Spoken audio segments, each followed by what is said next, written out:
Hey, welcome to episode number 14 of the Next Step podcast. Today, we're going to kind of go inside with one of our team members here at The Point, and does a lot of things behind the scenes. He does production. He sometimes plays in music. He plays with students on Wednesday night and helps with this video. As a matter of fact, this video podcast is produced and audio podcast is produced because Brent's here. So, Brent, welcome to your podcast that you help produce every week. Thank you. So everybody's excited about hearing from you, I'm sure. Maybe. Yeah, I'm sure that. Well, I am. So tell us about you and how your family, how you got here, all those kinds of things. Okay. Well, I was born in No, I'm just 7 o'clock in the morning. Actually, it was 7 o'clock. Oh, in the morning. no kidding. Nailed it. Okay, I don't know about that. Born and raised in Rock Hill. Lived there practically my entire life. Mm-hmm.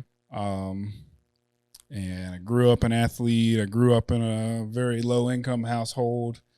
I got one older sister. She lives in Lincolnton now. Okay. And you had to kind of fight for identity in your neighborhood, right? Yeah, a little bit. Yeah. I grew up in a predominantly not white neighborhood. Okay.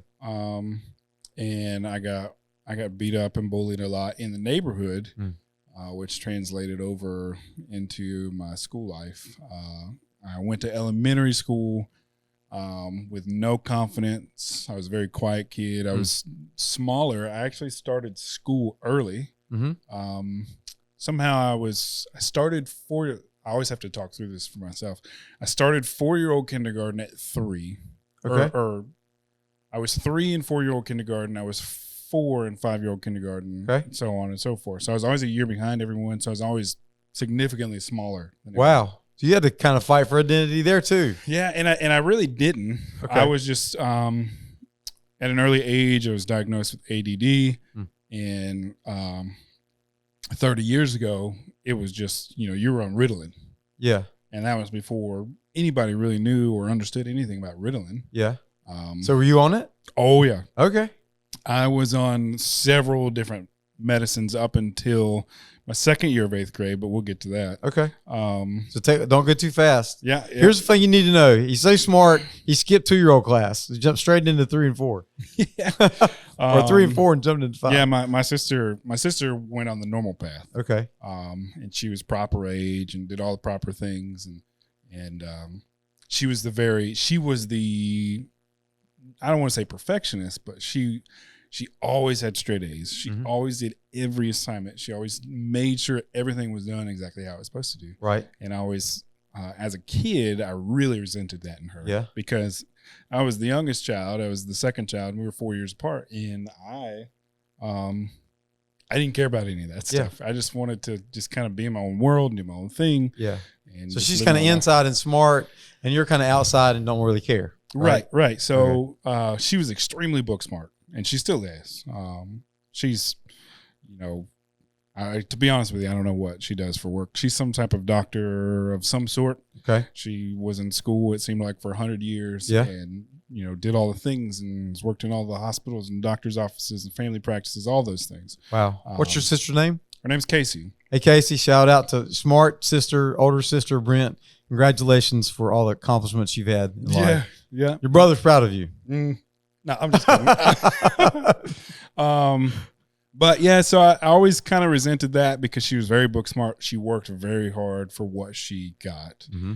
And I just kind of floated by the seat of my pants. And I seemed to do pretty well. Yeah. For myself. And I didn't do everything I was supposed to do, but when it came down to crunch time, I was always able to kind of perform, get it done, so to speak, and get things done. Yeah. But so I was always smaller, and I got bullied a lot in elementary school because I didn't have any confidence. And then on top of that, I was on Ritalin, which what did that do to you? What kind of effect did it have on you? If anybody's a parent out there that's ever had a kid on Ritalin, you'll probably understand this, and I know my parents will probably watch this and they'll understand too. But He's not blaming you for a bad decision. He's just saying it really kind of shuts you down. Okay. You become very stoic. Mm-hmm. I just remember, I can vividly remember just being like, I would go days in school without saying a word sometimes, but then I would go days in school where I wouldn't stop talking, and I was a little bit troublesome at an early age, just because it was, I just had a whirlwind of things going on inside of me, and then I had this medicine that was like caging me in. Mm-hmm. And it caused me to start having tics all the time. Oh, wow. And I was just blinking my eyes excessively and aggressively constantly. And I went through all these things. I wasn't eating like I should have. And I just wouldn't say words. And I can just remember being picked up from school and just thinking like, okay, in about an hour, I'll be normal again. Mm-hmm. And then that was just kind of my whole entire elementary life. I was bullied all in school, and so then you had to go home and get bullied too in the neighborhood plus in school. Yeah, and back then, I mean, we were on the latter end of it, but we were still in the era of like, come in when the street lights turn on, right, and don't quit opening and closing the door, stay outside, right, all of the things that made us who we are today. But there's a lot of things that would happen to me, but that I would never tell my parents, getting punched or ganged up on or chased down the road on my bike, and, being pushed over while I'm riding down the street or things like that. There's a lot of kids in the neighborhood that I grew up in, and the thing was riding bikes. So we would have bike races. I mean, there'd be 20 of us in the middle of the road, and we'd go from one stop sign of the block to the other stop sign and race. And, it would get pretty dirty. Yeah. You'd kick the kid over beside you or things like that. And instead of Tour de France, it was Tour de Rock Hill. Right. You're not gonna it was very aggressive though. It was very aggressive. Banana bikes, little big banana seats and all that stuff. I guess that would be on the level of like a Huffy bike. Okay. Now, I wasn't quite on a mountain bike because it wasn't very big. It was kind of like an in between. Yeah. Okay. But things would happen all the time. I go, I just fell off my bike. I just scraped my knee or whatever. We were playing football and I scraped up against a tree or something. But in my world, I had a pretty rough childhood, but externally, always tried to keep it together and made people think that I was pretty okay. And I was on top of the water, you're like a duck. You're real cool, but underneath, you're paddling like crazy. Yeah, I would say so. Emotionally, never the other way. Yeah. So how did you get the bullying stuff to stop? What happened? So where I went to elementary school, so I lived completely across town. I shouldn't have been going to that school, but thank God my parents did some things and used my grandparents' address to get me into that school, and so that I wouldn't go to the school and get bullied by the kids that I was getting bullied by in the neighborhood. So I went across town, and when I went to middle school, this is kind of where a lot of things shifted. When I went to middle school, because I was using the address and we lived where we lived and my grandparents lived where they lived, I was one of 2 students out of like 300 or so that went to the middle school that I went to. So nobody knew me when I went to middle school. I was just this, I think I was 9 when I went to 6th grade, 9 turning 10 going into 6th grade. So I was still this 9-year-old going into 6th grade. Nobody knew me. I was just kind of like the quiet, smart kid that sat. So that was your new identity. That was it. I was just the quiet, smart kid. Plus, you're a great athlete. I figure once you show how your prowess on the athletic field, a lot of times people won't mess with you, right? Yeah. That's very true. Unfortunately, in middle school, I didn't play sports because I was just so much smaller than everybody. So I played outside of the school, but I never played middle school football. It's like rec ball? I just played rec ball in middle school. Travel ball was starting to become a thing. So I think I started when I was 10 or 11 playing travel ball. And back then there was probably 2 or 3 teams in the entire state of North Carolina. Oh, wow. So what was your team? You remember? My first team, we were the Carolina Rockies. Okay. And after that, I think I probably played for 7 or 8 more organizations as things, grew on through the years. And I always played. So when I was 11, I would play in the 12-year-olds. Yeah. I was 12. I would play 13 and so on. But I remember when I was 15, this new organization that I was in at the time. Some of you might know, but it was called the Copperheads, the Carolina Copperheads. Yeah. And they're now the On Deck O's. Okay. Is the organization now. And it might be something different now. I don't know. But when I was 15, they had me play with the 18-year-old team. Okay. So I was 15 years old, 16 years old, 17, 18, playing in the 18-year-old league for several years. You're always playing against people, whether you're in school or athletically, you're always playing against people that are older than you or bigger than you or whatever. Yeah. Until, would you kind of hit a growth spurt and catch up with everybody? So I was in 8th grade twice. Okay. I did well. I was always in the advanced classes. I did pretty A's and B's, C's here and there. Yeah. And then when it came time for me to go to high school, it was there was like development, physical and maturity, things like that were in question. So back and forth with my parents a lot of times just became, hey, we're going to make the decision to hold you back in 8th grade because you're 3 feet tall. Everyone else is already 6 feet tall. And, you know, you've got sports going for you. You're already. Have invisible guests just came in the room. The door just came open. There's a door over here. I don't know. None of you can see Probably this. There's a door over here. It that just blew right open. Itself. Okay, whatever. But, air conditioning came on. But yeah, so there was size and maturity was in question, and they were like, "You're doing pretty good for yourself with your academics. You'll be fine. You're okay." And then I don't know if I recall it this way or if this is how it was, but I remember that I wasn't allowed to take the advanced classes again. So I had to take a step backwards my second year of 8th grade into remedial classes or whatever have you. And then a lot of bad habits academically started for me that year. Because you're bored probably. I was bored. I learned how to sleep in class my second year of 8th grade. With your eyes open? Oh, no. It was very like I didn't pay attention in class at all because – you know, halfway through the semester, we were learning things that were first and second week the year prior. And so it was a different experience. Wow. And, but I was still the quiet kid, but now I had friends in that grade level because sports wise, rec league, I was playing with all of those kids that age.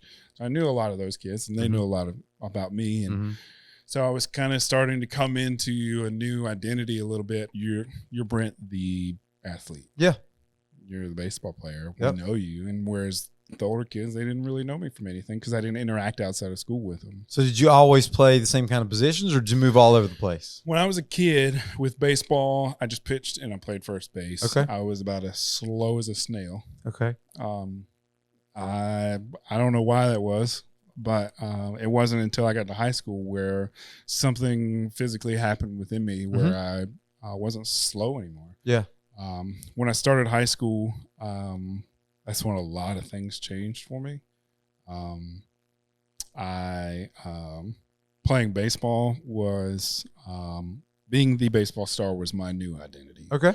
And I started at one high school, and the head coach's son played my position, so they moved me to another position, and I rose to the occasion, and I just became, I was all regional and all of that and everything as a freshman. And so which high school was that?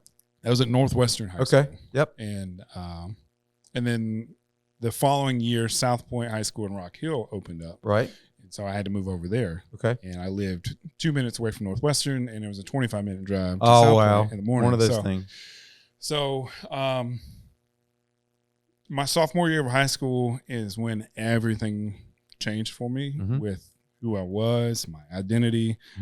I was then a multi-sport athlete, and I was instantly the most popular kid on campus. Oh, cool! Because I'm glad I know the most popular kid in the adult body. In my class, there weren't any other like star athletes that were. I mean, there was a lot of kids playing multiple sports, but we'd have one where I played with Stephon Gilmore when he played multiple sports, and he played for the Patriots and he played for the Panthers, and I believe he's with the Colts right now. Yeah. You also played with Jadeveon Clowney too. Jadeveon Clowney, another one, Devontae Holloman, who ended his career on a really bad leg injury, but like he was amazing at football, but like he was subpar at basketball. He did pretty good at track because he was fast, but he wasn't a track athlete. He was a football player. and he was amazing on the football field. Yeah. He was a freak athlete. Wow. And it was really cool to be able to say that I was able to play football with him. Yeah. What did you play in football? So I split time at wide receiver and quarterback with Stephon Gilmore. Okay. If we ran 60 plays a game, Mm-hmm. he ran triple option 58 plays. Yeah. And I would run the spread offense for 2. Okay. We our first year was really bad. We had teams cancel on us because we were so bad. Oh, they were wow. like, we just don't even want to spend the money on gas to come play you because you're so bad. That's a put down. We had Charlotte There's a Country theme Day. here, man. They're always putting you down. Yeah, Charlotte Country Day was one, and then Louisville High School in South Carolina at the time was like a national ranking high school, and they canceled on us as well. So, but then the next year is when Stephon moved up from 9th grade to 10th grade. He was able to play varsity. Right. And so then we started racking up points on everybody. You know, we were winning games 72-3. I mean, every week. And it wasn't until when I graduated, we won the state championship. Fantastic. You got a state championship ring? I do not. And at that time, I was also just starting to go to church. Okay. So you just started like in 10th grade, 11th grade? Right at the end of my 11th grade, or going into my 12th grade year. Wow. We playing football, there was a church in Rock Hill very close to the high school that a friend of mine at the time, when he was the kicker, he was the punter on the team. He invited me to come. His name is Wayne. Okay. He invited me to come to open gym after our football game on Friday. That would go from 10 o'clock till 2 or 3 in the morning. And we would just have so much energy because we're blowing people out. So we're playing minimal amount of snaps because we're putting 3rd and 4th string into the games. And so, so I started going to open gyms on Friday nights after our football games. And that started my life in church. And that's awesome. What was the name of the church? It's Oakdale. Oakdale Baptist Church. Yeah. And, where Joey Deese is now, right? Yep. And he wasn't there at this time. He hadn't gotten the job yet. I believe it might have been that winter. I hadn't been there long before Joey showed up. It might have been that winter when Joey showed up, and I had started coming to the youth group because I was like, well, you know, there's some cute girls that show up. Yes, there's some really cute girls that show up. Yeah, right. And girls. There we go. Pizza and or girls. Guys. Those are the 2 reasons I was going to youth group. Yeah, because at the time that youth group was massive. There was 100+ kids in the youth group every week. They served a bunch of food. They had video games. They had Nintendo 64. Yeah.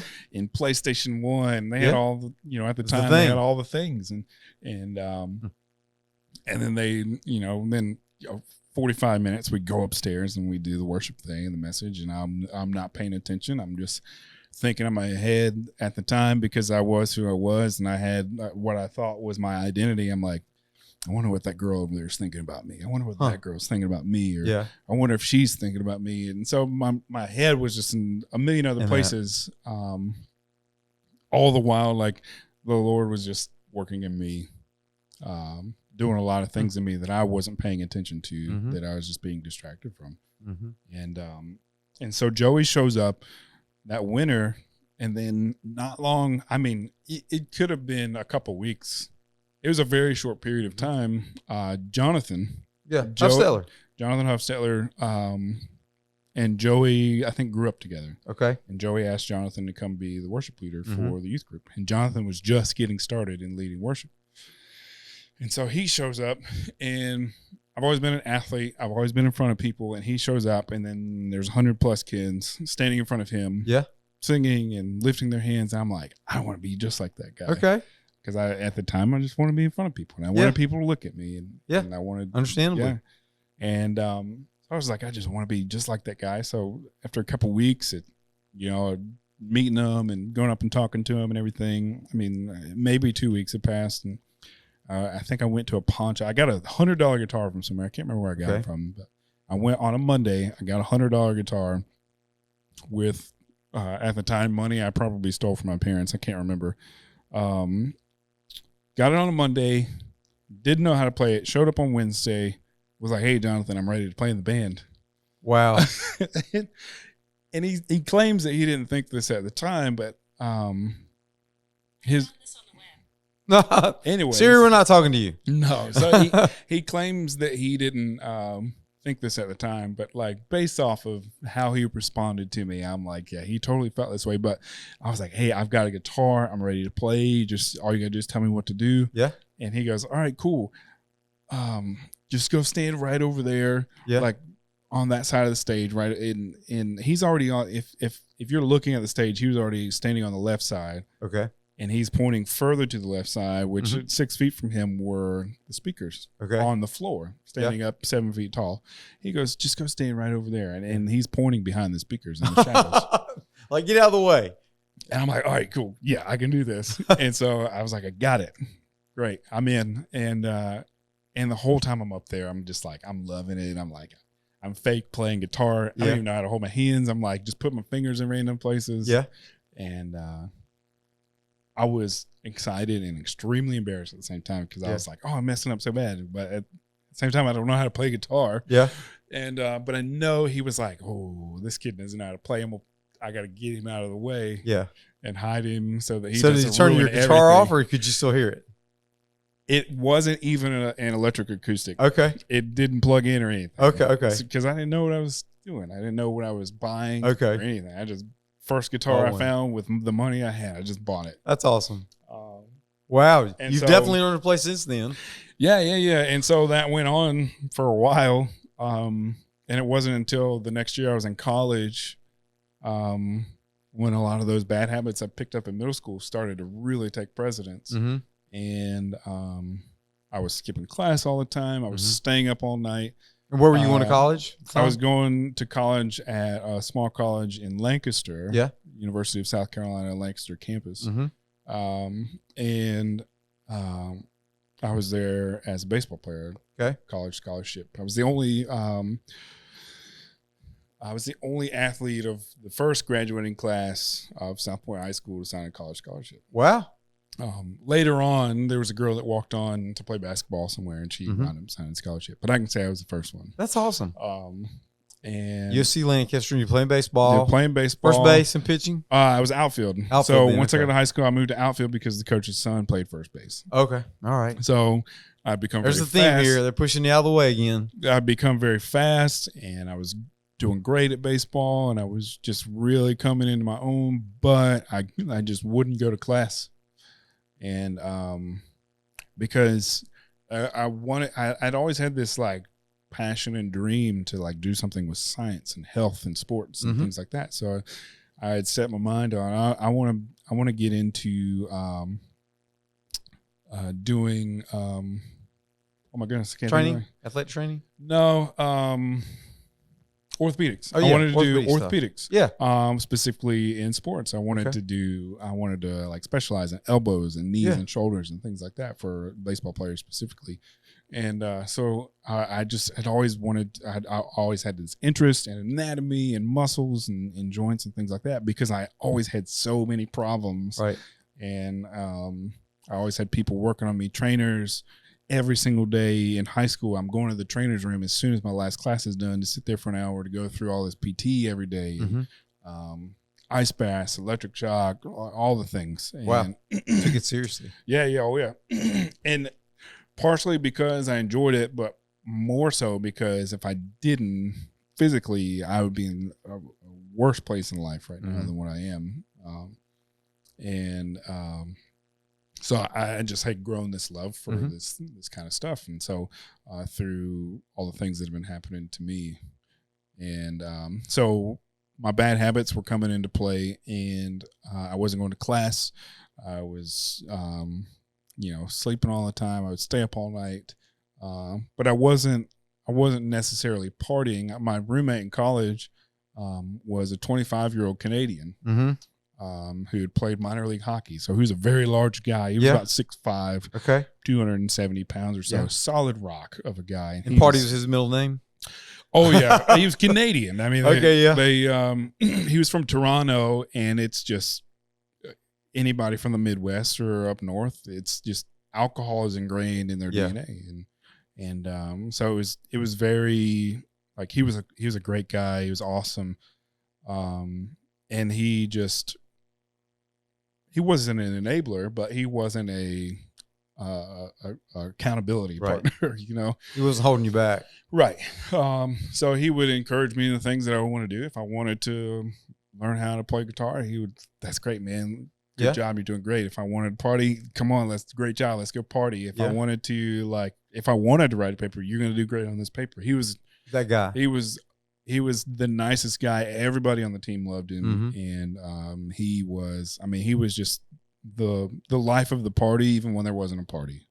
Like when he was in the room, like everybody was having a good time. So is he playing baseball with you too, or is he playing? He was playing baseball. Okay. And I had lived by myself. We start baseball training and everything in the summer, so we go way before school starts. So I had lived for about a month and a half by myself, thinking I'm not going to have a roommate. And then 2 days before school starts, they're like, "Oh, you're getting this 25-year-old Canadian man. He's going to be your roommate." Okay. And I was nervous, but he turned out to be like an amazing person. What was his name? His name was Brandon. Hey, Brandon. Brandon Warren. Brandon. And junior year of college, he was actually killed by a drunk driver on Christmas break. I'm so sorry. So he was at home in Toronto, and he was actually driving to go meet a scout for either a baseball team or a hockey team. I can't remember. And he was about an hour away from home when a drunk driver crossed the road and killed him. So what a hard thing. That was in December because I was in New York. That was right after Hurricane Sandy hit. And I was in New York doing hurricane relief when I got the news that he had passed away.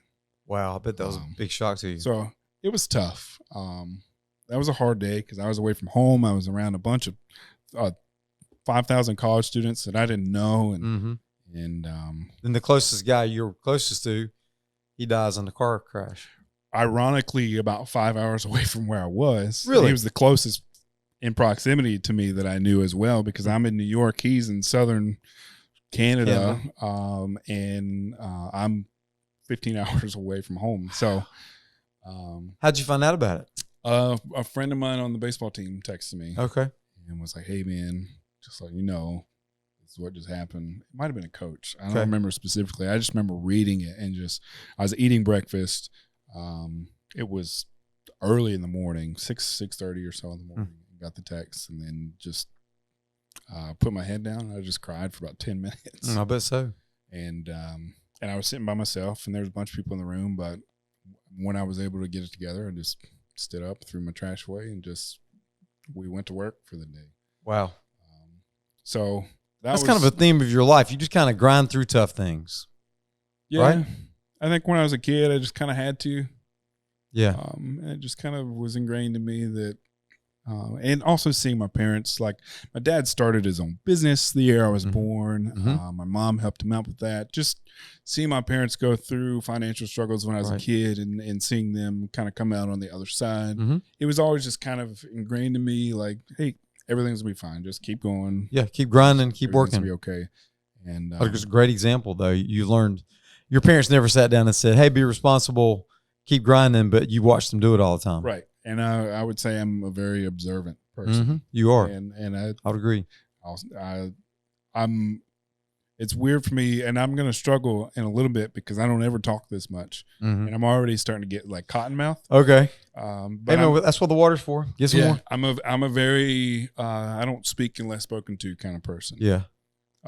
But the reason we wanted to talk to you is because I wanted people to understand you're a pretty deep well. You've got a lot of stuff that you've gone through and accomplished and been a part of. And we could honestly sit here all day long. Yeah, we could. We could. I'm even learning some more stuff right now. I had an old church that I used to work at. I had a guy shortly before I left there. I had a guy sit down with me.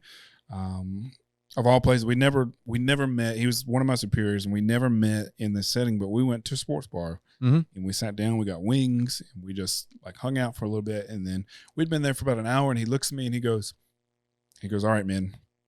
He said, "For the first time, I want you to be real with me." I was like, "What are you talking about?" Yeah. He was like, "Everything just seems very surface level with you." And he's like, "I just want you to just be real with me." Like, he's like, "What is your story?" And I just started opening up to him for about the next hour. We sat there for about an hour after we ate. And he was like, "Man," He's like, that's a lot. There's a lot. Yeah. And I don't usually like talking about myself. Yeah. I agree. And when I do, it's very vague details. Unless somebody asks, okay, explain more, and which nobody really does. And I'm okay with that. Right. But you know, I'll tell people, yeah, I played college baseball. And yeah, I did this. Yeah, I did that. But you got to dig with you. I got to ask you questions to get you to talk. And I think some of that too is it mentally stems from my childhood, being bullied, not having confidence, the after effects of the Ritalin and which turned into Adderall and all the other brands that came out. There was experimental brands that were coming out that I was taking. So when did they decide to say, or you decided, hey, we're going to stop this drug treatment therapy program? And what was the effect of it on you? Because there might be parents out there right now that are struggling with what to do, and they have an ADD child or something like that. But you're saying for the most part, it felt like it always put a lid on you. When did you stop it? It did. Why? I would say, so it stopped as soon as I finished my second year of 8th grade. Okay. And to be completely honest with you, it wasn't because I wanted to stop it. My parents stopped it. Okay. And I actually told them I didn't want to stop it. Yeah. And because I knew who I was off of it. I knew how I functioned without it at the time. I knew who I was on it. I knew how I performed in school. I knew how I functioned with it in that type of setting.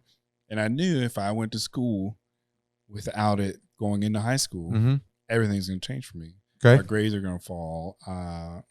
And this wasn't anything to do because of the medicine. This was because I had observed my own behavior and assessed in myself that I'm this way without it. I'm going to get in trouble in school if I'm this way at school without it.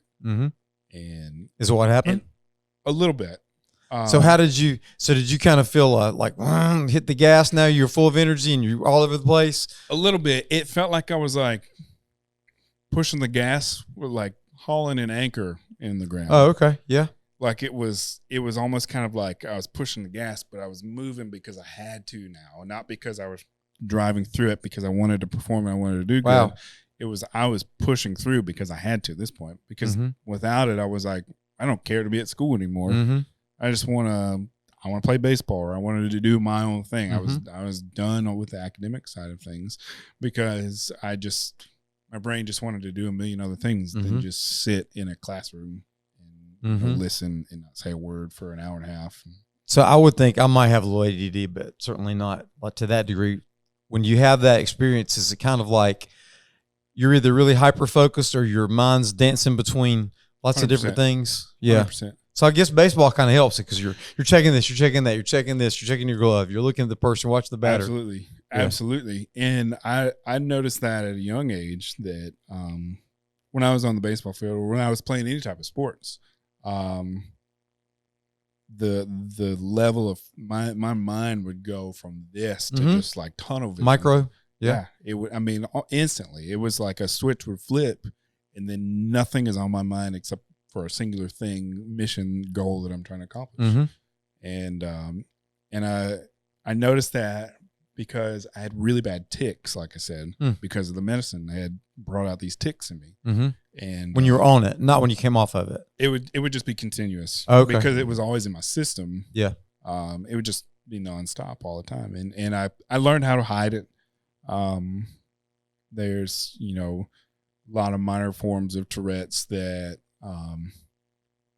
it's very easy to not overcome, but to hide it, kind of shade it. Yeah, shade it. And, so you deal with part of that, some minor Tourette stuff, then, right? As part of it. So, and I noticed when I was on any type of field or doing anything physical, that stuff would just stop because it would be nonstop. I'd be doing this stuff all the time and blinking aggressively, and I'd get on a field and it would just stop. Wow.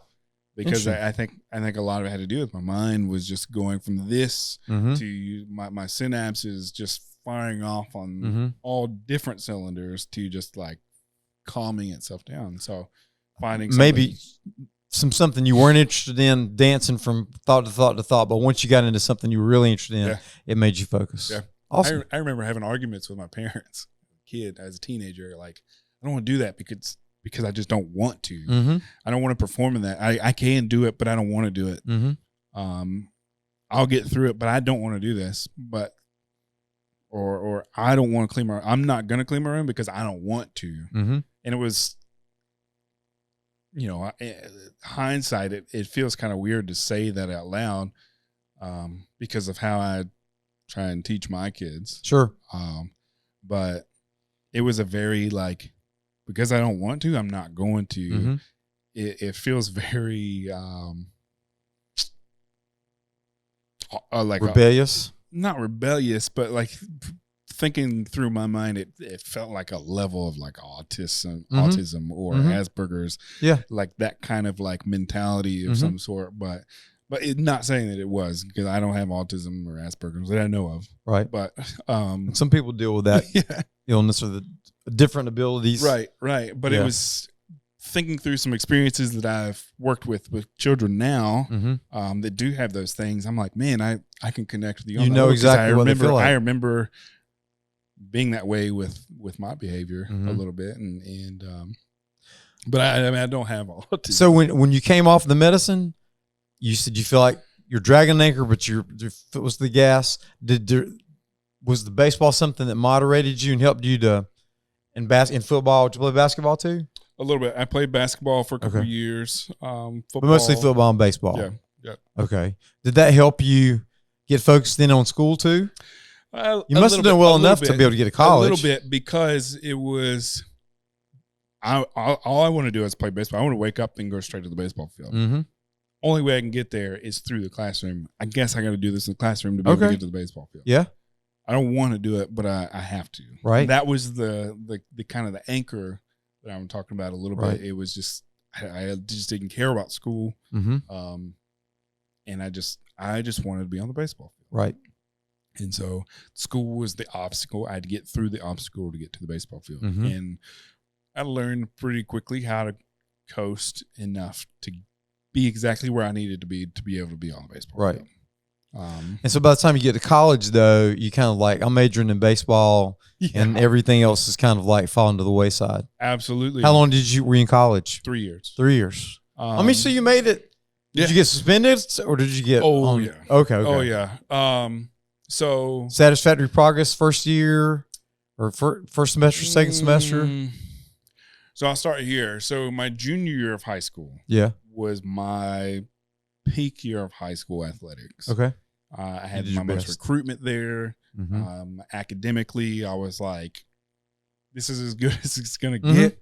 I would have A's here and there, but mostly B, C's, and D's. Okay. And so I didn't peak junior year of high school, but I experienced a level of people want me my junior year of high school.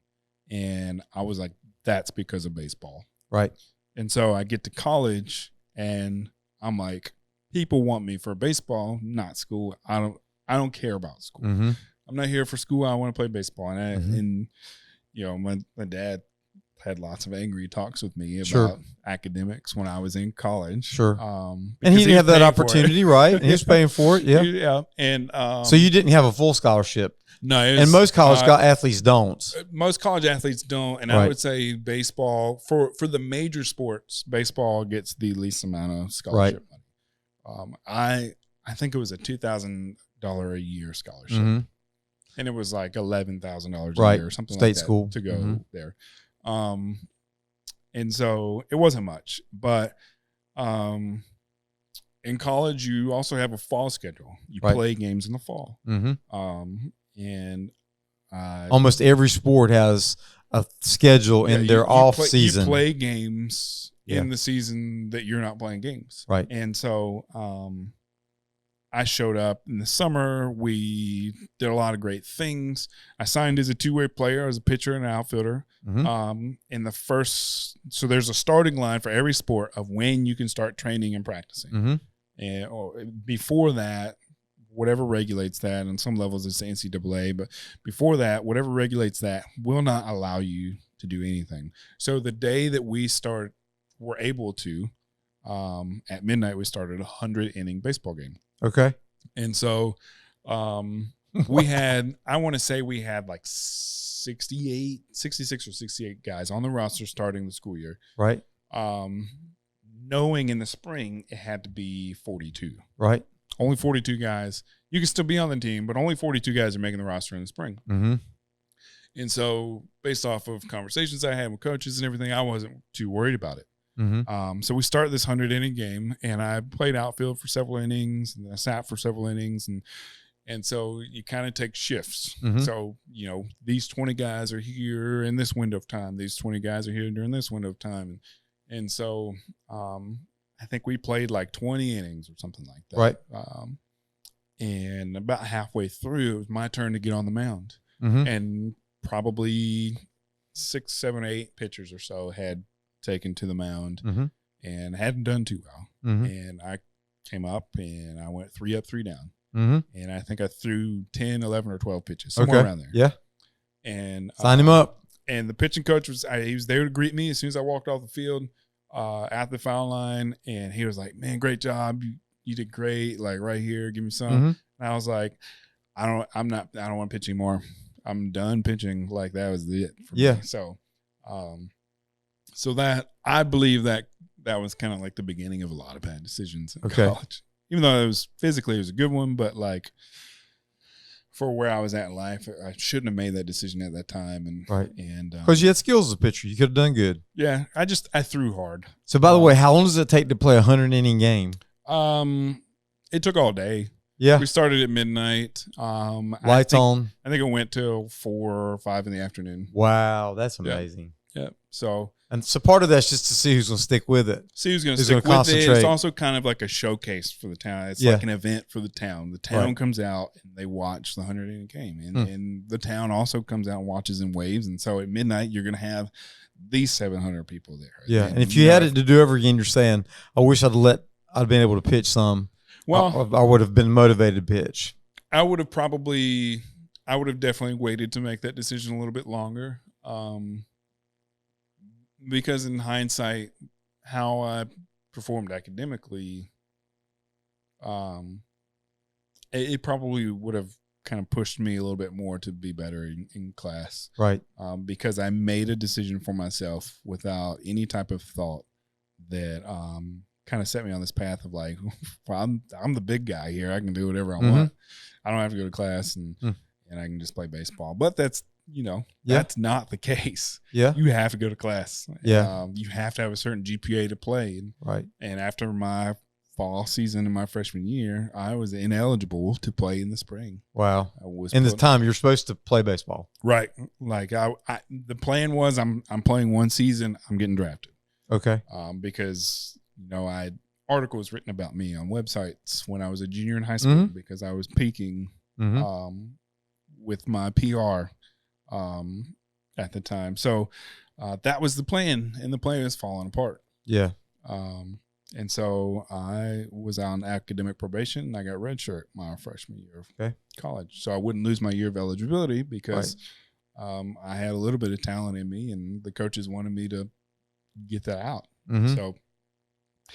So we go through the second semester, do what I need to do, take some summer classes, and then fall comes back around and it becomes the same story. I became academically ineligible my sophomore year. Fortunately / unfortunately, at the beginning of January, I was in a really bad snowboarding accident and it really messed myself up pretty good and broke several bones and gave myself one of those concussions where somebody has to watch you and wake you up every hour or so to make sure you're still breathing. Yeah. And so they were able to slap like an injury red shirt on me. So they were able to preserve another year for me. Okay. And but I'm still on academic probation. So I was back on that again. This is my second time. And apparently in college, you only get so many chances or with really anything in life. So you only get so many chances. And so the fall comes and same thing happens. And I'm actually performing very well on the field. It's the best thing I've ever done in my life. And I've been talking to a guy that I played for in the summer. that was like, hey, just do this. I've got you a pro contract in Europe. Wow. So I was like, easy. I got this. And then I met the exact bar to be able to play in the spring that fall, and got a letter on Christmas Eve. I was it was the day after Christmas. I was out of town. One of my best friends was getting married. It's out of town, and my mom calls me. Hey, you got a letter from the school. Why did you get a letter from the school? Yeah, because she'd seen these letters before. Right. Why are you getting a letter from the school in the middle of Christmas break? I'm like, I don't know. Man, look at it. So she opens it up. I'm suspended indefinitely from school. Wow. And then there goes my chance to play in Europe. There goes any chance I had to play professional baseball. Wow. And so I went through really heavy depression. I bet so. Yeah. A few years. Ironically, about a week after that, not ironically, but in the timeline of things, about a week after that, I met my wife. Wow. How about that? And if you had have succeeded there would not have been a cat maybe, or right. Cat is his wife, by the way. Yeah. Catherine. Anyway. I met my wife about a week later. At the time, I was trying to start dating this girl that was going to Liberty at the time. Right. Okay. And that didn't work out. Okay. But I had been around my wife a few times. We met at the bowling alley, and then I'd come back to Oakdale. I was going to college and young adults Bible study on Monday nights. And I'd been going to that because I'd been skipping school anyways, and I needed something to do on Monday nights in the spring because, I wasn't playing baseball, and the team would be traveling all the time, and right. So it wasn't a long drive to get home, and so I would do that, and so I would see her every now and then she kind of disappeared for a while, and I started dating another girl going into the spring. That was kind of my thing for a while. And then she came back around the time that I had just split with that other girl. And this time, were you working a job or something like that? I'm not yet, but I'm at this point where me and my dad are clashing very hard. I'm living with my dad. And then, in essence, my dad kind of kicks me out of the house because now I'm a 20 or 21-year-old just bum living in his house. He was an empty nester for 3 years. And so we were clashing really hard. And so I went to live with my mom. And when I did that, because my wife had come back to the Bible study, I went and I was like, hey, does anybody know any work that I could do? Like, I'll do anything at this point. And she's like, well, my brother-in-law owns a landscaping company. She's like, I could probably get you a job. I was like, cool. I love cutting grass at this time. I was in the best shape of my life. I was like, physically, I will have no problems with this. Right. So I'm in the best shape of my life. And so I'm like, done deal. This is the middle of summer. I'm like, let's go. Let's do it. So she hooked me up with her brother, I think on a Friday. And then I started on that Monday. Yeah. There bright and early and ready to go. And besides her brother, I'm the only other English speaking person there. So that was interesting. So you also skipped over something. Your grandfather on your mother's side was Hispanic, right? He's from Mexico. Yep. So did you speak Spanish too? Not in the slightest. Okay. I wish I did. And I wish that was something I'd. You could have talked to those guys better, couldn't you? I wish that was something I could have dove into more. Right. As a kid, I don't know my grandfather on my mother's side. The last time I met him, talked to him, seen him, or anything was when I was 2 or 3 years old. We went to Chicago. Yeah, where he lived. To see him, where they were living at the time, which is where my mom is from, and we went and saw him. So, I never had a problem with it or anything like that. I was slightly teased in school and growing up and everything for being a little bit more olive skinned and things like that, and I kind of had a sense of pride in having Hispanic or Mexican heritage. Right. And my sister used to even pick on me about it. Well, you don't even know your grandfather. You're not Mexican and all that stuff. And it's like a little part of me on the inside, like wants to be proud of that. Yeah. And so I kind of. So is your sister not olive skin too? Like no, she took after my dad's side of the family, which is what we thought at the time was more Scots Irish. Yeah. We later found out that my dad's family is from Wales. So, she takes after the Welsh side of the family. Okay. So she's very, she's gonna really hate me for saying this, but she's very not tan skinned. Okay. And red hair. So as a kid, she had a slight shade of red in her hair and things like that. Not that I don't know anything about Welsh people. I'm just guessing. I mean, we thought we were Scots Irish. And, and it turns out an uncle of mine did one of the DNA test things. Yeah. And found out we were Welsh. And wow. And so, I started working for my brother-in-law, and that would have been 2011. Yeah. And but he was your brother-in-law to be. You weren't married then. To be, yeah. Right. We weren't married then. No. We weren't even dating. And I started working for him, and since then there hasn't been a summer here in this area where there's been consecutive days of 100+ degrees outside.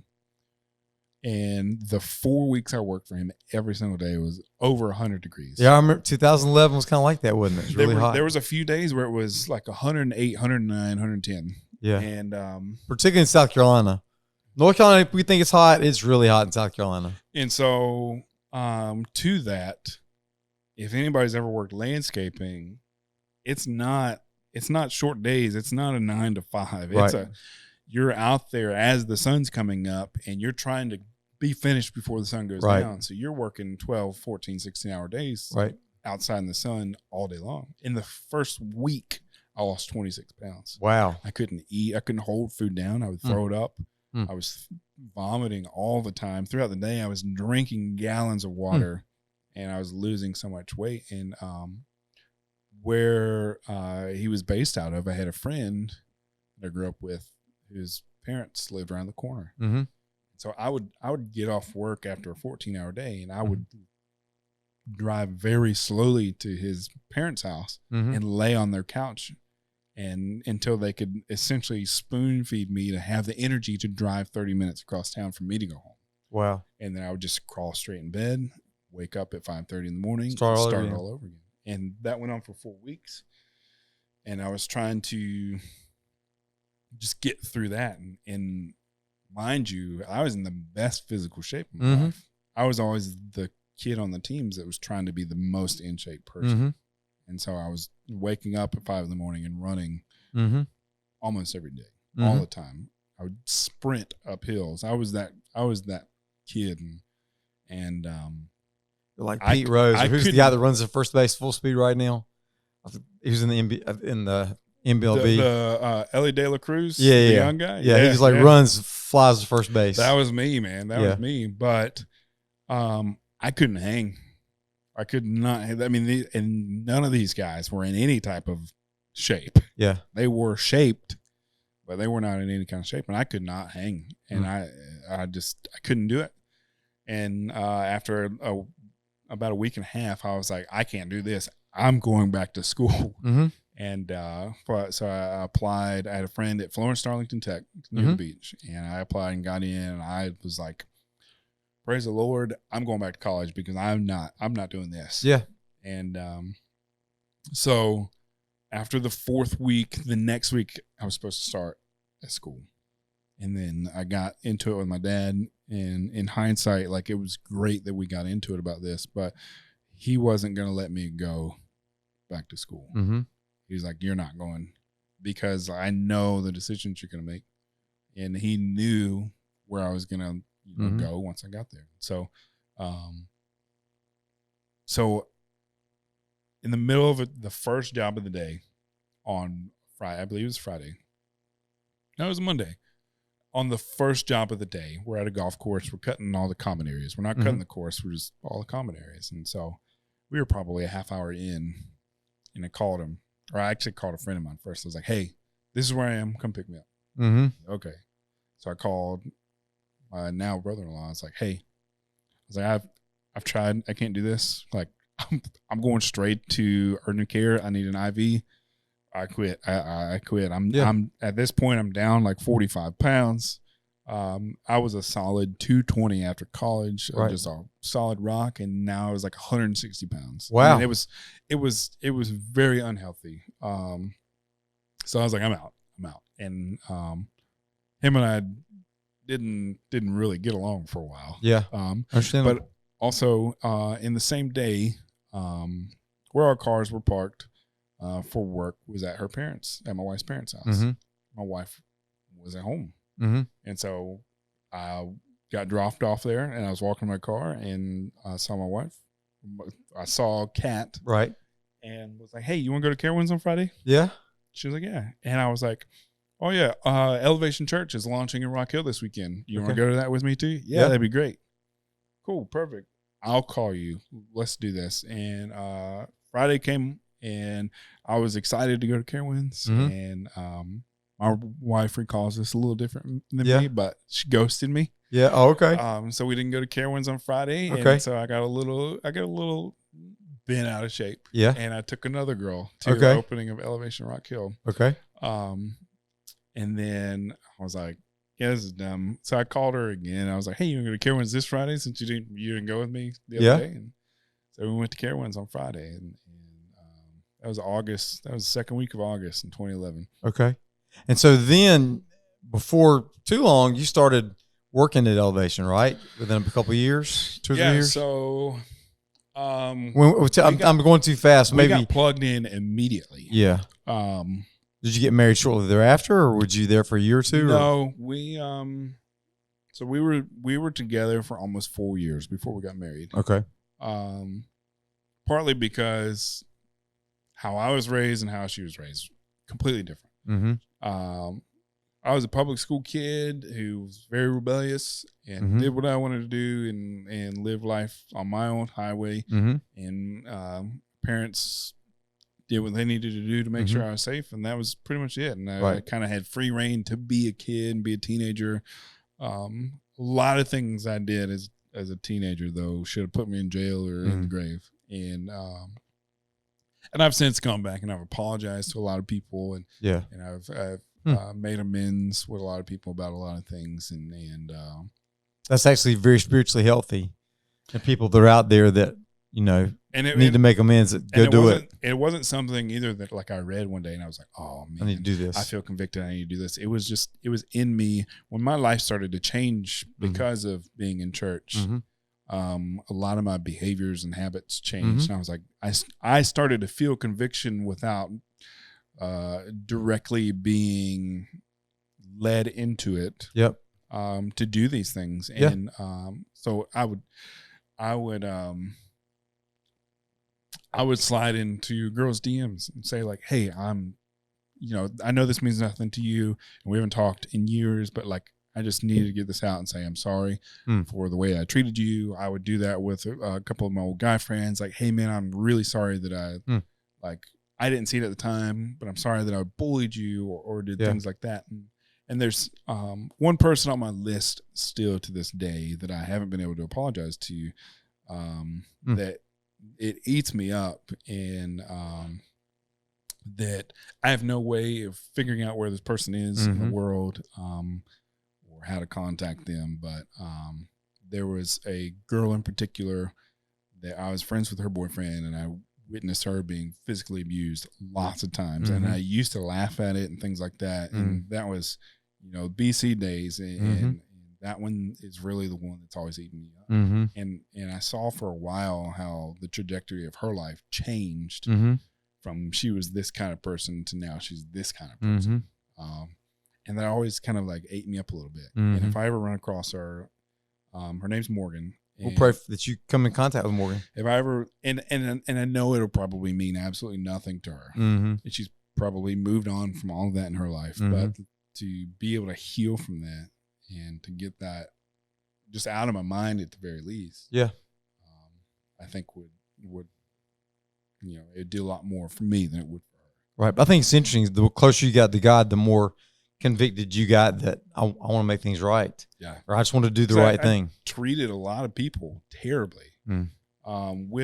With my high school popularity, I abused it. I took advantage of it. You're the high school athlete strutting down the hall. Right. I mean, it was just like I walked a certain way because I thought and I felt that girls would be looking at me. Yeah. And it was just I was on just such a terrible path as a teenager. And it's thank God, like I went through the experiences I did when I was younger of being bullied and having to push through and get by and having to learn how to overcome adversity. Being popular was foreign territory to me. So I was just trying to get through it, but I was also abusing it at the same time. Wow. And so, so coming through all of that and apologizing to a bunch of people, it was, it was a big healing for me. And there's a lot of people too. I think that's powerful that I've apologized to that I don't even know if my wife knows about. Because there was a lot of people and it was hard to keep track and you didn't have like this master list. I need to apologize 26. I kind of did and I kind of didn't. Like there was definitely a list of people that like I was like I have to reach out to this person. But then there was also a group of people where it's like, oh man, I'd run across them on Facebook. I remember saying this to that kid, treating this kid that way, and I just need to send him a message or something. So I'm curious, was there a theme in terms of how they responded to you? Were they quick to forgive, or there's some people that were like, I don't care what you say. I would say a lot of people didn't respond. Yeah. But I would say the majority of them, if not all of them, were just like, it's not a big deal. Like that was so long ago. Right. Which often just proves that many times people will forgive you if you'll be honest about it. Because they had already forgiven me and moved on with their lives. And they're just like, hey, don't worry about it. Like that was it. It's nothing now. And so then I went through a season of that. And then going back to my wife, we were together for 4 years. She helped me heal through the depression from not being able to play baseball anymore. The spring after we started dating, I gave it one last shot. And I went to several professional tryouts. And particularly at a Kansas City Royals tryout was where the nail in the coffin happened. And where was that? It was actually in Rock Hill. Okay. It was actually at the high school where I was at, where I graduated from. And I was doing my outfield throws. If anybody's ever done a tryout for baseball, there's kind of a routine. You run, you do your skills at your position, and then if you make it past a certain point, then you get to hit. Not everybody gets to hit. So I had made it through the skills area, and as I'm coming in, one of the scouts goes, "Hey, we like your arm. Would you be interested in throwing a bullpen? Which is, would you want to go pitch for us over here on the side?" And in my head, I'm like, you like this about me. This is going to get me to the next level. This is going to get me where I need to be. So I'm like, absolutely. Now to this point, it's been 4 years since I'd pitched. And so I was like, absolutely. I was like, let me go grab my glove. So I went over and a friend of mine that I had actually played summer collegiate league with was catching that day, and he was there at the tryout. So he knew how to catch you. Right. He knew how to catch me. He knew what to tell me. He gave me a little bit of advice before I walked onto the mound. He's like, hey, this is kind of what they're looking for. This is what you need to do. Perfect. Got it. He told me not a single person out there had thrown over 90 miles an hour the entire day, and there's probably 100 kids out there. I was like, oh, easy. I was like, I hit over 90 when I was in high school. And so I go out there, I warm up with 3 or 4 pitches. And I told the scout, I'm like, I'm ready to go. I felt like he was ready to move on. Yeah. So like, I'm ready to go. I'm good to go. So about another 4 or 5 pitches in, I was just throwing it as hard as I could. And when I was just at the top of my motion, and my elbow just felt like a piece of Velcro, just like pulled apart. Ripped it apart. And I wound up tearing my UCL in my throwing arm. Which would be muscle that you have to have Tommy John surgery for. Yeah. It wasn't full tear, so I just rehabbed it for a while, and that was an experience. It took me about 10 months to be able to straighten my arm out all the way, and because I'd gone through the experience of anatomy, and being just versed in the human body, I knew I didn't want to have surgery. Yeah. And if I didn't have to, I wasn't going to. Yeah. So I rehabbed it. Took about 14 months or so to get all the way through it, and come out perfectly fine. And no bowling for you for 14 months. Right. I couldn't do anything. Yeah.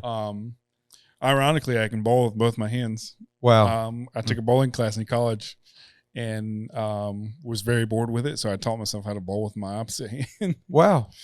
How cool is that? Yeah. So you're ambidextrous to some degree. I am. I'm very ambidextrous. Yeah. I do everything right-handed, and I throw left-handed, and I write left-handed. But I can write right-handed. But I don't know why I just choose to write left-handed. Great skill. Yeah. So the Ozzy Albies of ministry. Right. Yeah.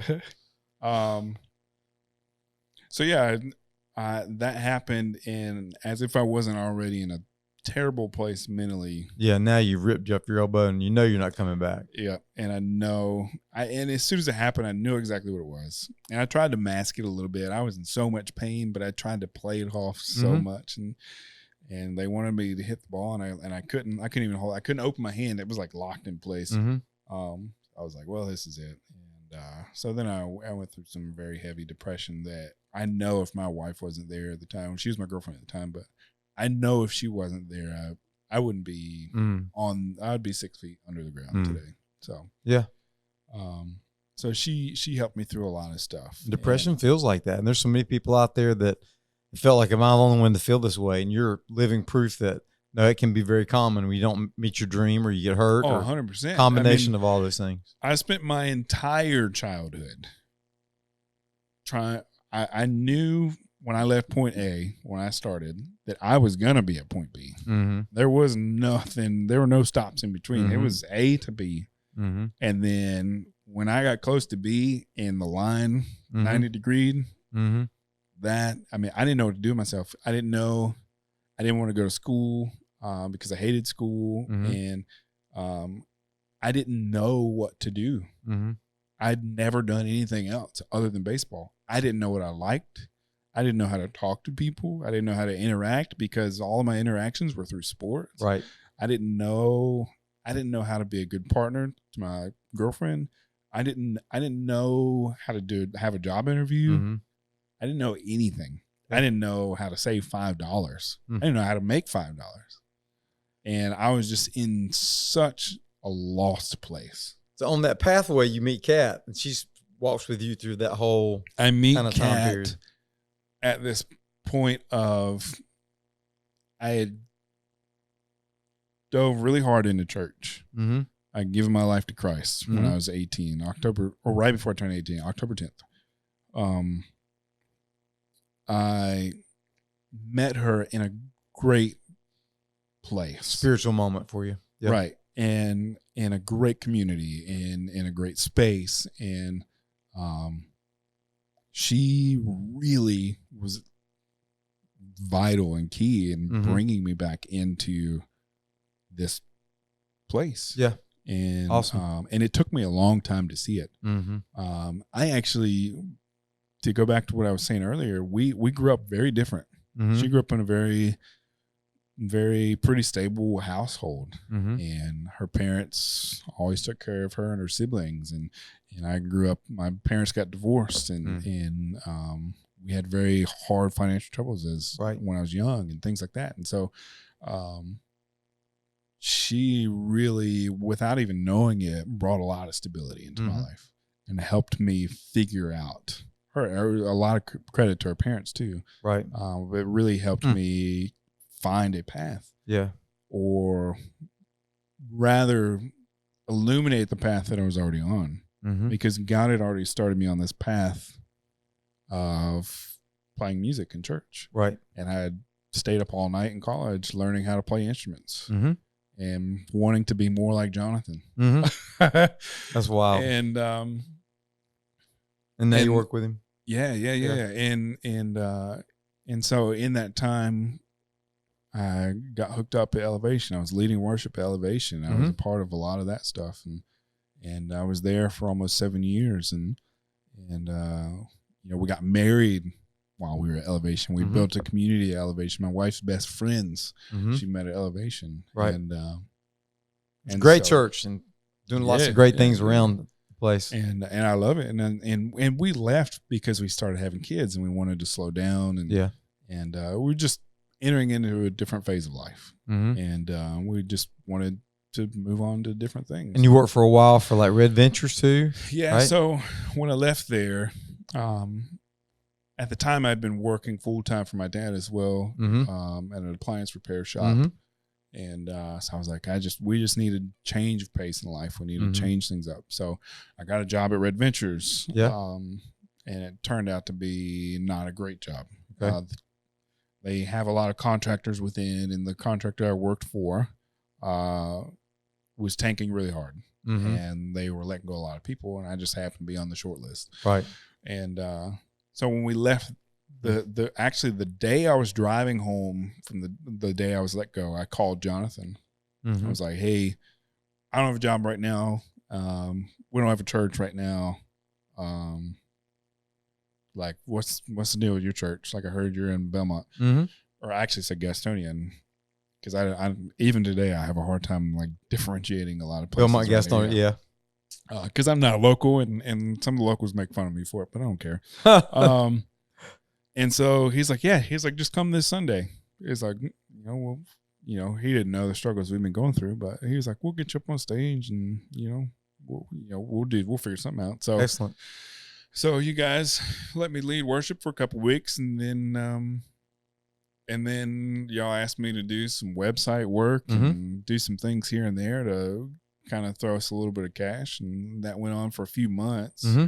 And then got a call from Seacoast Church, and they wanted to hire me. So we packed up and moved to Columbia, and we were there for a couple of years, and another extremely long story short, it just turned out to not be what we felt God was leading us into, and decided to move back home, and going through another hard year of depression, because my first real like full-time ministry job just didn't work out. Right. And it just wasn't what I thought it was going to be. And I didn't want anything to do with church. And I wasn't mad at God in any way, shape, or form. I was just very mad at the church. The people in the church. Yeah, so church hurt is a thing out there. People go through church hurt, and sometimes they come back from it, sometimes not. That would be content for episode number 2. Yeah, we'll do that. Episode Brent B. That's right.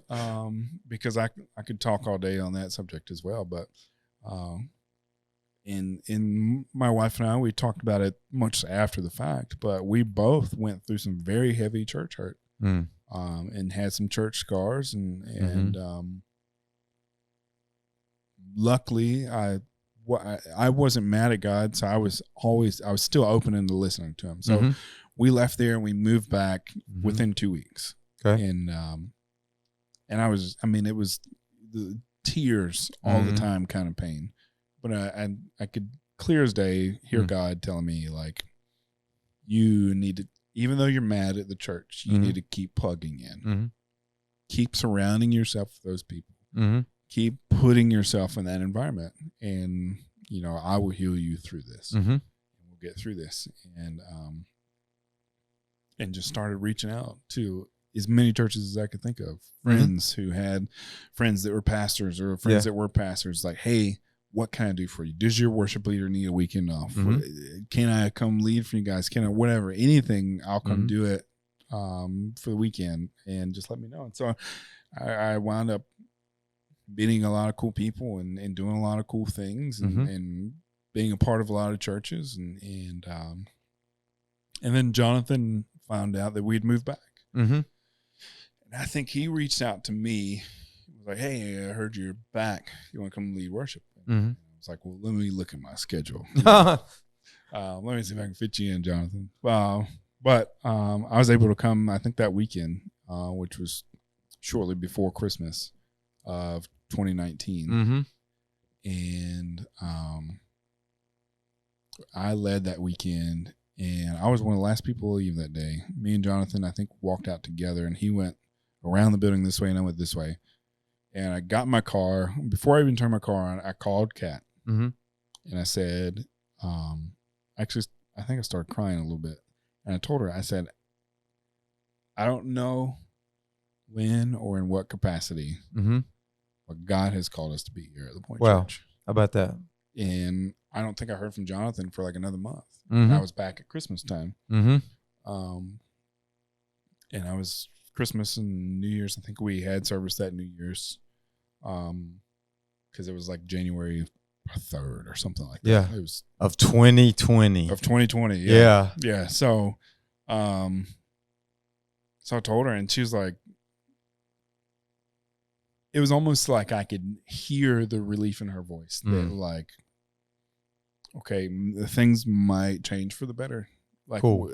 She was like, why do you think we need to be there? I was like, I don't know why. Mm-hmm. I don't have the slightest idea, but I was like, I know God has called us to be here at the Point Church. Awesome. And he's like, well, I'm hungry, so hurry up and get home. Yeah. And so I was like, okay. So we went home. We talked about it some more, and didn't hear from Jonathan for a couple weeks, and then came back at Christmas, and the wife came with me, and we had 2 sons at the time. Mm-hmm. Right now we've got 3. We've got a Wilder. He's 7. Sterling's 5, and Slater is 18 months. Yeah, a year and a half ish. All just cool names and cool kids. And we've got one in the oven. Hey, fantastic. One in the oven. So that's awesome. So we started coming, and then a week or 2 into January, after talking to Jonathan, I was like, man, I'm really tired of like living weekends on the road. Right.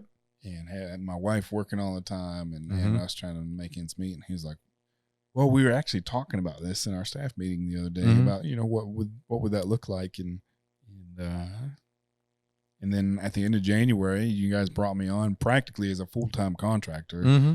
It started out that way. Yeah, it started out like, we'll try and throw you a job here and there. And it turned out to be like, I was at the building, it seemed like almost every day. Yeah. And I was there all the time. And then you'd had all these experiences at Elevation Seacoast where you had done lots of pieces of church work and church life, including sound and video and lights and production and all those kinds of things. And we were at that place where we needed to become much more digital as well too. Plus you're like a Swiss Army knife. You can play, you can sing, you can produce, you can do all kinds of things like that. So we noticed that in you. I think I observed pretty quickly that to be in ministry, it's not a singular path. Yeah, like you got to do multiple things. There's so many. If you want to be in ministry, you can never say that's not in my job description. At all, because ministry is an open term in my eyes. Like if you want to be a minister, if you're a worship minister, you're still going to find yourself serving food. You're still going to find yourself cleaning something at some point. Yeah, that's right. You're going to find yourself speaking to a group of people at some point. You're going to find yourself doing other things at some point. You're not just one thing. You work in ministry. It's our hands are open to whatever God has for us. And that's a great way to describe it. Open hearts and open hands to whatever is demanded. Right. And it's just, I love just doing what I can for other people. And that was one of the reasons why we left Elevations. I couldn't say no. Mm-hmm. Every time anybody asked me to do anything, you were hyper involved. I'm there.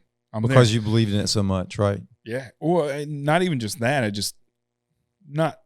didn't believe in the church as much as I did believe in being the hands and feet in the situation. Yeah.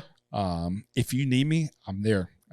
You need just a background vocalist in Lake Norman on Sunday afternoon after I just did 3 services in Ballantyne. I'm there. Awesome. I'll hop in my car as soon as I'm done, and I'll fly there as fast as I can. I'm there. Oh, you need me to scrub a toilet? I'm there. You need me to take pictures? I got it. You know, you need me to sit in this meeting for no apparent reason? I'm there. Yeah. And I had a hard time saying no. And well, you just kind of hustle anyway. You're a hustler in a good sense. You're somebody that just has a good work ethic, and you like to work hard and get it done and make a difference for the right reason, right? Yeah. It's yes and no. And I say no because on the other side of that, I just enjoy it. Yeah. And that's calling.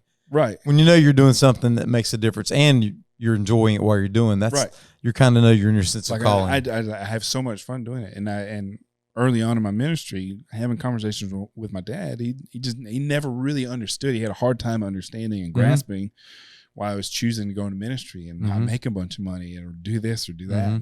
And I would just always tell him, I'd much rather be doing this for free on Sunday mornings than doing anything else in the world. Yeah. And that's calling. That's what it's about. Yeah. I think Max Lucado put it this way: is calling is where your great gifts or your giftedness meets the world's greatest needs. And so you're just constantly open heart, open hands to whatever you can do in front of you. And definitely noticed that about you over the years. It's cool. So then you come in COVID, and it's 2020, and it's February, right? February. At the end of February, you guys told me, we want to bring you on full time. Yeah, right. But it can't happen until April. Yeah. And then halfway through March, the world shuts down. Yeah, the world shut down. And you guys wanted to hire me full time to do film work. Yep. Because we had to, everything became video then, at least for 2 months, where we had to get off the side, out of the sanctuary. Coming out of 2019, trying to heal through a bunch of church hurt, wondering is my marriage going to make it? How can I make my wife happy? How can I fulfill myself as a man by accomplishing anything? What is going to happen? And then now the world's shutting down, and then all of a sudden, it felt like I was like,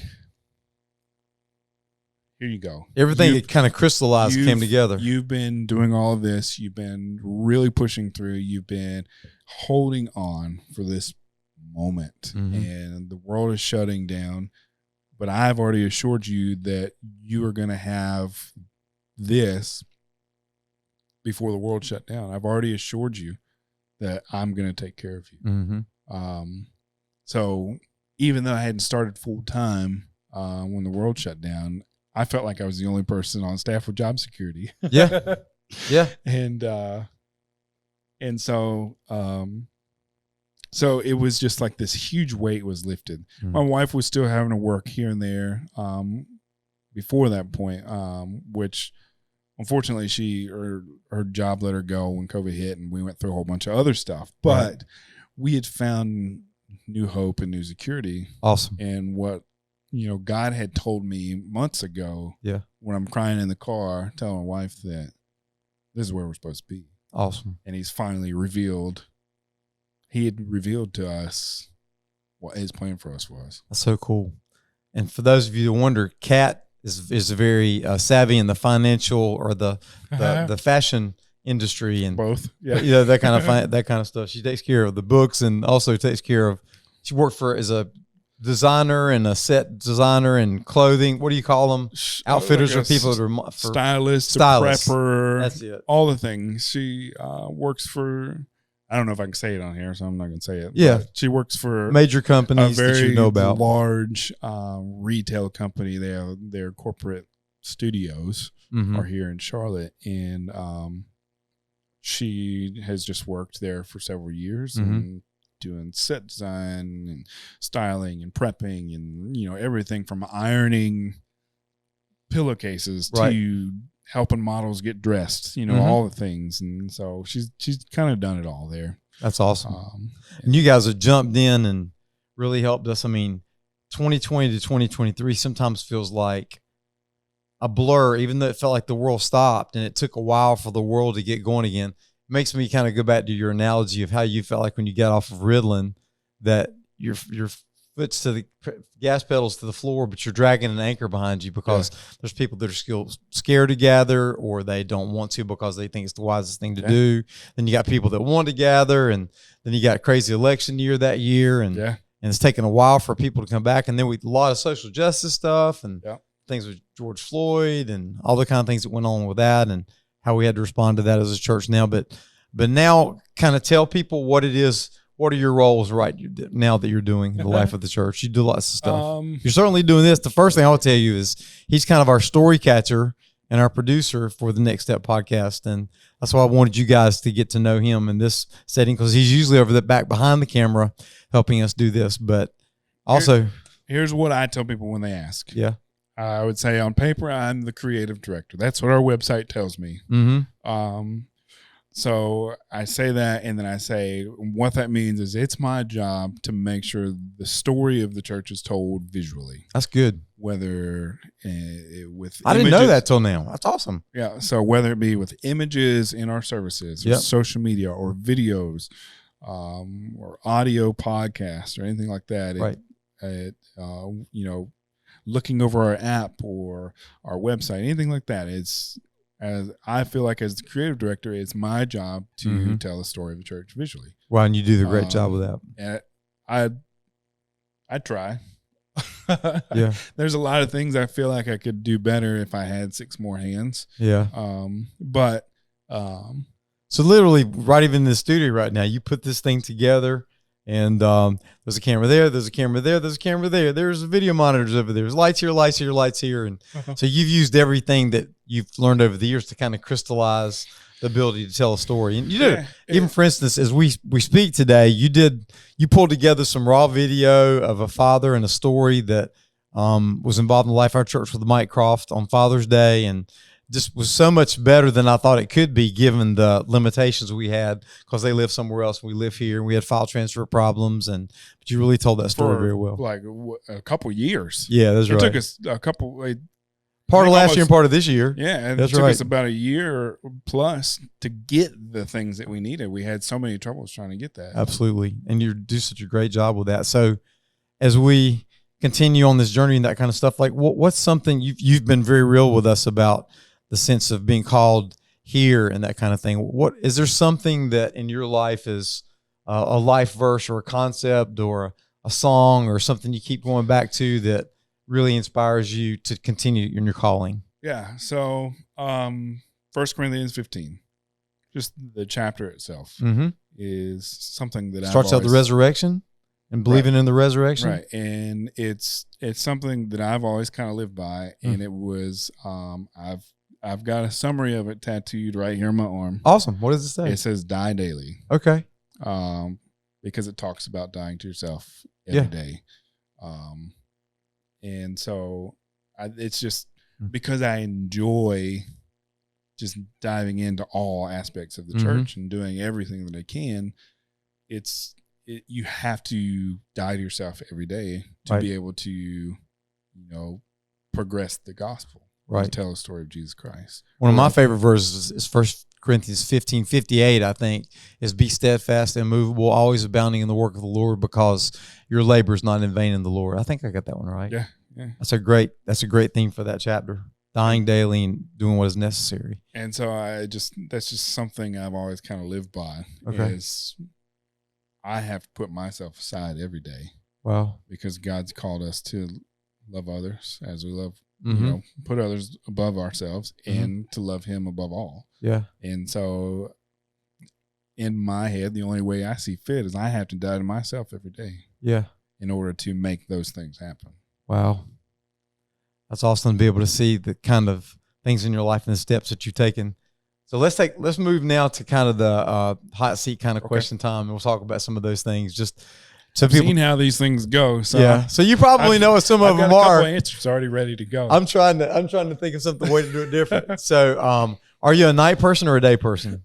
All right. I am definitely a day person. Yeah. My wife is a night owl. Okay.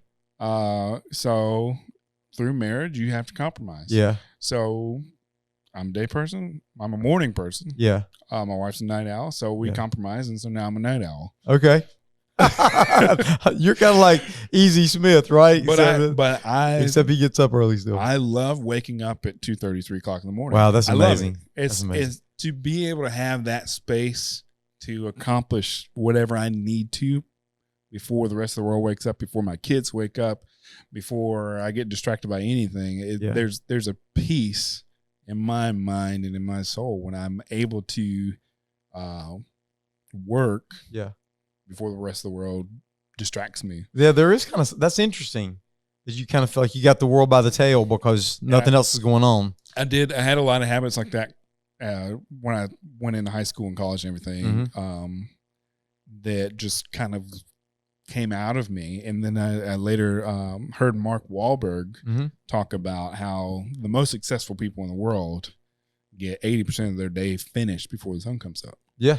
A lot of truth to that. They handle major business transactions before markets open. And they work on themselves physically and spiritually before the sun rises, before the world distracts them. And they do all these things. And I don't know if you've ever looked into his daily life, but he wakes up at 2:30 every morning. Wow. And he has, in that time, the first thing he does is he focuses on himself spiritually. He'll have an hour of prayer. And then he'll have an hour and a half of working out. And then he'll, I guess because he has golf course at his house, he'll hit golf balls for an hour. Wow. And then he'll do business for an hour. And then he's, the sun's just now starting to come up. And now he has time for his family. He has time for whatever else the world wants to throw at him. He seems to be a very peaceful kind of guy. Yeah. And he's been on some apps recently. He's very deep in his Catholic faith. So he's doing genuflecting and talking about growing close to Christ. And he's been very open about his faith. Yeah. So that's where that comes from a little bit. All right. So you can stay up till midnight if you need to, but you can get up at 2:30. And you really prefer to get up at 2:30 if you could. I love it. I like it. Okay. So fishing or golf? Golf.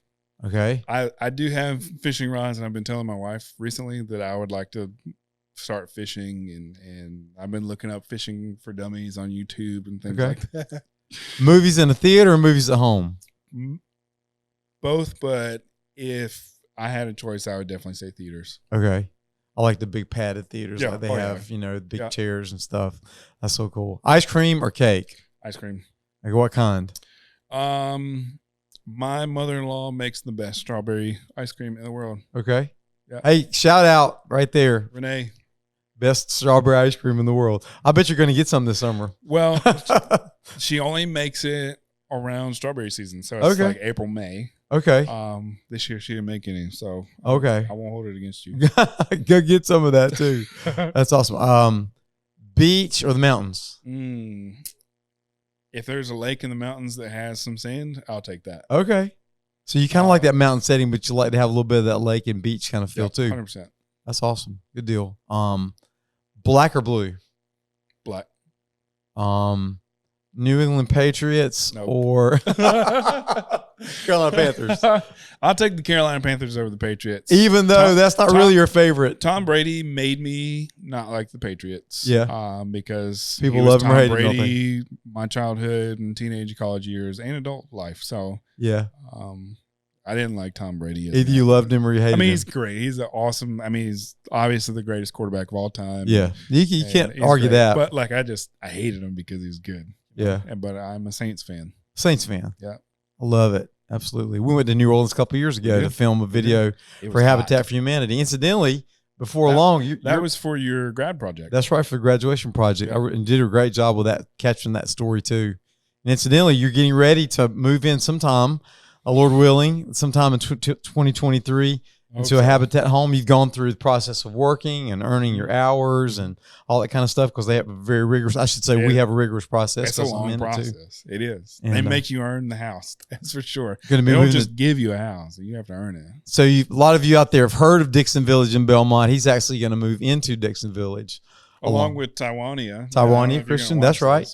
Taiwania Horn Christian. He's got a Habitat house as well too. So we're grateful that that's happening too. All right. So back to the hot list. Okay.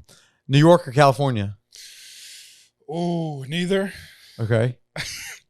No desire to go to California, and New York is probably my second least favorite place on the planet. Okay, yeah. We spent some time there last Christmas, 24 hours, didn't we? Because I'm a Red Sox fan. And you could, well, there you go. I was getting ready not to tell you all that though. So I was going to say Red Sox or Atlanta Braves. I felt like I needed to give that explanation. I like it.